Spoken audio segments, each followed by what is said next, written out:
رمضان يدنو يا سعادة خافقين يدنو لنا القرآن والإيمان نفحاته بركاته وروائح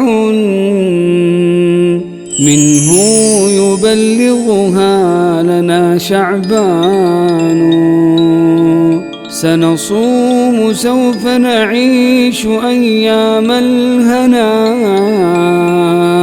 سيحيطنا يوم الصيام أمان. الحمد لله رب العالمين والصلاة والسلام على سيدنا وحبيبنا ونبينا محمد وعلى آله وصحبه أجمعين. ربنا آتنا من لدنك رحمة وهيئ لنا من أمرنا رشدا واجمع لنا بين الصواب والثواب وارحمنا برحمتك الواسعة والطف بنا بلطفك وأكرمنا بكرمك آمين آمين. أما بعد. Nous arrivons à ce verset Maliki ou Maliki Yawmiddin selon la variance de lecture. Allah subhanahu wa ta'ala parle ici dans son mulk, dans son royaume. Le mulk ici au sens de maîtrise et au sens de la prise et du pouvoir qui s'exprime. Peut-être on se posait la question pourquoi Allah subhanahu wa ta'ala parle de son pouvoir mais il le lie à Yawm ad-Din, le jour du jugement. Parce que tout simplement Allah subhanahu wa ta'ala a laissé aux êtres humains le libre arbitre. Il leur a accordé cette liberté, il leur a donné le sens de responsabilité. Par contre, Allah subhanahu wa ta'ala va accorder un jour qui sera un jour de jugement et un jour de rétribution et tout un chacun sera jugé sur ses propres actions. فمن يعمل مثقال ذرة خيرا يره ومن يعمل مثقال ذرة شرا يره. Allah subhanahu wa ta'ala, il va juger entre la création toute équité. C'est pour ça Allah subhanahu wa ta'ala il dit وَمَا رَبُّكَ بِظَلَّامٍ لِلْعَبِيدِ. Allah subhanahu wa ta'ala ne commettra d'injustice envers personne. Et même Allah subhanahu wa ta'ala jugera très minutieusement. Mais ce n'est qu'un attente du bien, on le verra. Et Allah azza wa jalla dit وَإِن تَكُ حَسَنَةٌ يُضَاعِفْهَا وَيُؤْتِ مِن لَدُنْهُ أَجْرًا عَظِيمًا إِنَّ اللَّهَ لَا يَظْلِمُ مِثْقَالَ ذَرَّةٍ. Allah subhanahu wa ta'ala ne commettra d'injustice envers personne, ce n'est qu'une graine d'attente. Pour nous dire que ce jour-là est un jour d'équité pour rétablir la justice. Parce que la justice dans le monde et dans l'univers n'est pas une justice complète, absolue. Il peut y avoir des gens envers lesquels on a été injuste et qu'on n'a pas donné leurs droits. C'est pour ça viendrait le jour du jugement, Yawm al-Qiyamah, pour qu'Allah subhanahu wa ta'ala va rétablir l'ordre de l'univers. Va rétablir l'ordre de l'univers, c'est pour ça, et ici l'expression du pouvoir comme étant Malik Yawmiddin, il s'exprime très fortement. Parce que pour beaucoup, quand ils voyaient l'univers, les guerres, tout ce qui se passe, les injustices, peuvent se dire, il est où Allah subhanahu wa ta'ala? Il ne faut jamais se dire qu'Allah azza wa jalla, il est là, il surveille subhanahu wa ta'ala. Mais il laisse les êtres humains pour essayer de les éprouver et pour voir leurs responsabilités et lequel d'entre eux agit le mieux pour les éprouver les uns et les autres. Si ce n'est Allah subhanahu wa ta'ala, s'il avait voulu, il pourrait rétablir la justice tout de suite, même si Allah ta'ala rétablit par moments des justices pour nous envoyer des signes dans l'univers et pour nous envoyer parfois des messages pour nous dire que je suis là aux commandes, mais la justice ne serait absolue que le jour du jugement. C'est pour ça Allah subhanahu wa ta'ala ici il dit بأنه ملك ملك يوم الدين.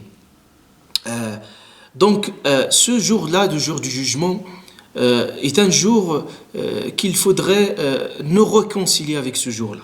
Parce que c'est un jour qui devrait prendre toute sa place dans notre conscience musulmane.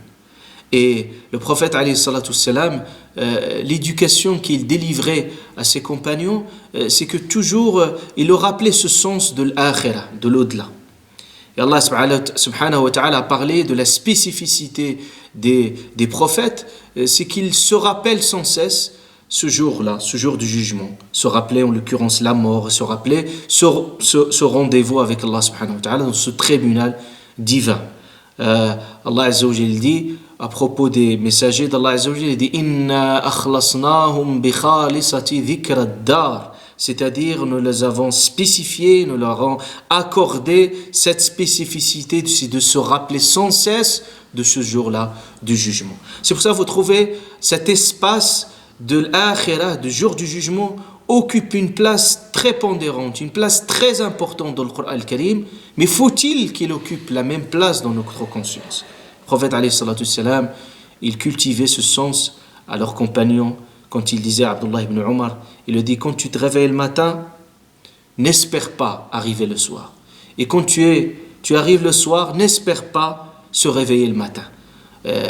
Pour dire, nous sommes fragiles au quotidien et que notre vie nous est accordée journée par journée, une prolongation au quotidien. Et que personne ne pourrait savoir l'heure de son départ. Quand est-ce qu'à un moment retentit l'heure? C'est pour ça Allah subhanahu wa ta'ala il nous dit toujours de se rappeler de ce moment de la mort que le prophète alayhi salam l'a appelé hadimul laddat, qui brise les caprices, parce que quand on se réconcilie avec l'yawm al-akhir, le jour du jugement, on se réconcilie avec le sens même spirituel le plus profond. C'est pour ça que le prophète alayhi salam nous invite, il nous dit soit fi dunya, soit dans cette vie-là, gharib, comme un étranger. Et un étranger, toujours, il y a la nostalgie de retour, parce que nous sommes dans cette vie des exilés. Parce que Allah subhanahu wa ta'ala nous a exilés à travers Adam alayhi salam, qui était dans son lieu d'origine, qui était le paradis. C'est ça notre pays natal. Comme il disait Ibn al-Qayyim rahimahullah ta'ala, quand il parlait de ce pays natal qui était le paradis, il dit فَحَيَّ عَلَى جَنَّاتِ عَدْنٍ فَهِيَ مَنَازِلُنَا الْأُولَى وَفِيهَا الْمُخَيَّمُ. C'est-à-dire, il dit, nous sommes nos premiers demeures et nous sommes notre pays d'origine. Et nous sommes arrivés sur cette terre-là. Et tout le temps, sans cesse, il faut avoir cette nostalgie de retour à ce pays natal. C'est pour ça Allah subhanahu wa ta'ala a décrit. Et on peut même faire une visite, même un voyage réel dans ce monde-là de l'akhirah. Et les versets coraniques, les sourates qui décrivent ce jour-là du jugement sont des sourates très pesantes et très imprégnantes sur l'esprit, auxquelles, même si nous vivons ce moment à l'instant. C'est pour ça que les Sahaba radhiyallahu anhum disaient au prophète sallallahu alayhi wa sallam, tu nous parles du paradis, de l'enfer, c'est comme ka'anna ra'iya 'ayn, c'est comme on le voit, et on le regarde et le visualise. Et c'est comme ça que nous devons avoir cette visualisation avec le mushahada. Le mushahada, alqa as-sam'a wa huwa shahid. Mushahada, c'est cette observation du cœur. C'est comme on l'observe, comme on le vit, et on déguste ce moment-là. Il y a beaucoup de choses qui vont changer quand on se rappelle l'heure. Comme il dit Allah subhanahu wa ta'ala, inna as-sa'ata la'atiyah fasfah as-safha al-jamil. C'est-à-dire, l'heure va arriver. Donc pardonne, parce que l'heure va arriver et à un moment donné, nous allons tous quitter ce monde-là. Donc Maliki Yawmiddin prend toute son importance et toute sa symbolique pour se rappeler ce jour-là, le jour du jugement. فنسأل الله سبحانه وتعالى أن يعلمنا ما ينفعنا وأن ينفعنا بما علمنا آمين آمين. سبحان ربك رب العزة عما يصفون وسلام على المرسلين الحمد لله رب العالمين. رمضان يدنو يا سعادة خافقين، يدنو لنا القرآن والإيمان، نفحاته بركاته وروائح منه يبلغها لنا شعبان. سنصوم سوف نعيش أيام الهنا.